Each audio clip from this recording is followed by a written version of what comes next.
السلام عليكم حبايبي، عاملين ايه؟ يا رب تكونوا بخير. لو عندك بقى فرخة زي دي وعاوزة تحشيها، تعالي اقولك بقى نحشيها ازاي وتطلع معاكي مستوية والرز بتاعها حلو قوي. وبصوا بقى، عملت رز بالكبد والقوانص ما شاء الله. بصوا لونه حلو قوي والفرخة كمان مستوية كويس والرز اللي جواها مستوي. وعملنا جنبها حبة ملوخية وبالهنا والشفا. ان احنا النهارده كنا صايمين، ده فطار يوم الخميس. يلا الف هنا عليكم، عيد مبارك عليكم وعلينا يا رب. بصوا بقى الرز مستوي ازاي، تعالوا اقول لكم بقى عملت الحلاوه دي ازاي. يلا بينا نسمي بسم الله ونبدا الفيديو. حله على النار فيها ميه، طبعا حطيت فيها بصلايه طماطمتين. منكهات الشوربه بقى، شويه من الفلفل الاسود، حبهان، ملح، حبه من بهارات الفراخ، حبه كمون صغيرين، على كزبره، على بابريكا. كل ده معلقه صغيره من كل حاجه. انت حطي المنكهات اللي انت بتحبيها، ورقتين لوري بس كده، فص توم.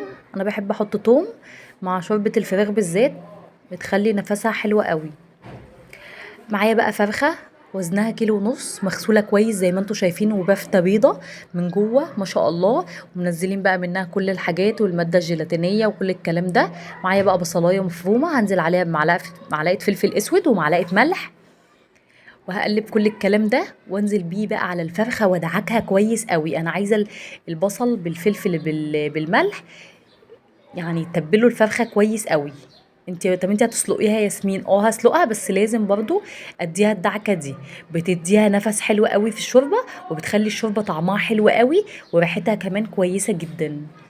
جربيها هتعجبك. اول تركه معانا في تتبيله الفراخ او سلق الفراخ.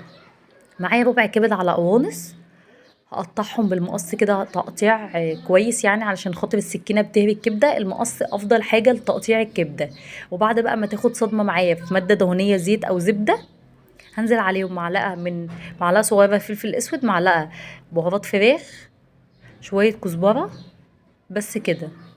هشوح كل الكلام ده لحد بقى ما تشرب كده معايا. هنزل عليها معلقه من الصلصه،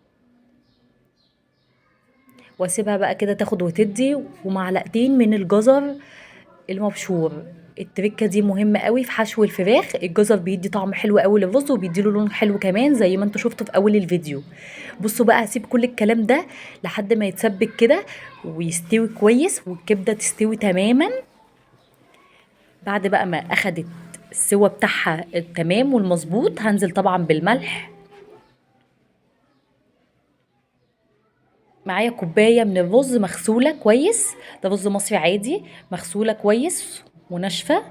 هشوح بقى كل الكلام ده لحد بقى ما الرز يتشوح معايا ويخرفش كده. انا عاوزه الرز يعني ينشف من اي سوائل موجوده فيه، علشان لما اديله الشوربه بتاعته ياخد معايا اللون اللي انا عاوزاه. مش عاوزه الرز، عايزاه يتشوح كويس زي ما بيقولوا، شوحي الرز مع الكبده كويس قوي.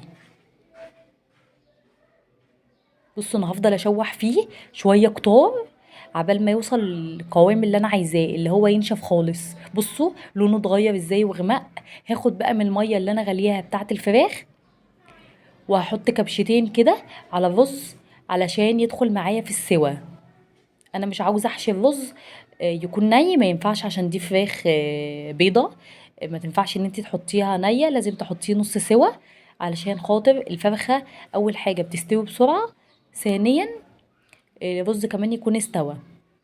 هحشي بقى كده كل الجوانب، طبعا الجوانب دي كلها متفرغه ومتنضفه كويس قوي. بعد طبعا ما اتبلت بالبصل والملح والفلفل، هحشيها بقى كويس وهقفلها زي ما انتوا شايفين، بس مش هكتر. بقيه الحشو ده بقيه الرز يعني اللي هو بتاع الخلطه ده انا هسويه لوحده، علشان زي ما انتوا شايفين احطه جنب الفرخه. هنقفل بقى فرختنا كويس، هنكتفها كده كويس علشان خاطر ما تفكش معايا من الشوربه. يلا بقى حبايبي، لو انتوا لسه معايا انتوا احسن ناس، ما تنسوش بقى تنزلوا تعملوا اللايك حلو. ولو لسه ما اشتركتوش في القناه، اتمنى ان انتوا تشتركوا ولايك وشير لو عجبكم الفيديو. بصوا بقى كتفنا بقى الفرخه بتاعتنا بقى، بصوا المنظر ما شاء الله. هنحطها بقى في الميه بتاعت السليق ومش هنقلبها خالص زي ما انتوا شايفين كده. حطيناها بقى في الحله بتاعه الشوربه وهنسيبها بقى ونعمل الغطا زي ما انتوا شايفين كده علشان ما يفورش على البوتاجاز. عملنا بقى بصوا ما شاء الله، عملنا بصوا الملوخيه، المطه بتاعه الملوخيه. انا كنت عامله معاكم فيديو فيه ملوخيه قبل كده، لو عايزين تتفرجوا عليه انزلوا على الفيديوهات بتاعتي. بصوا بقى الفرخه بعد ما اتحمرت ما شاء الله، والرز بقى استوى، وبصوا الجزر زي ما انا قلت لكم مدي لون حلو قوي. الملوخيه بقى بتاعتنا الجميله الخضره، وشوربه الفراخ، والرز بقى اللي بالخلطه والكبد والقوانص. يلا بقى بالهنا والشفا. باي باي، انت استنوني في فيديو جديد من مطبخ ياسمين. باي باي، اشوفكم على خير. كل سنه وانتم طيبين ومناسبه العيد الكبير. استنوني بقى في فيديوهات تانية كتير بقى بمناسبة العيد الكبير وتفاصيل العيد الكبير كلها في مطبخ ياسمين.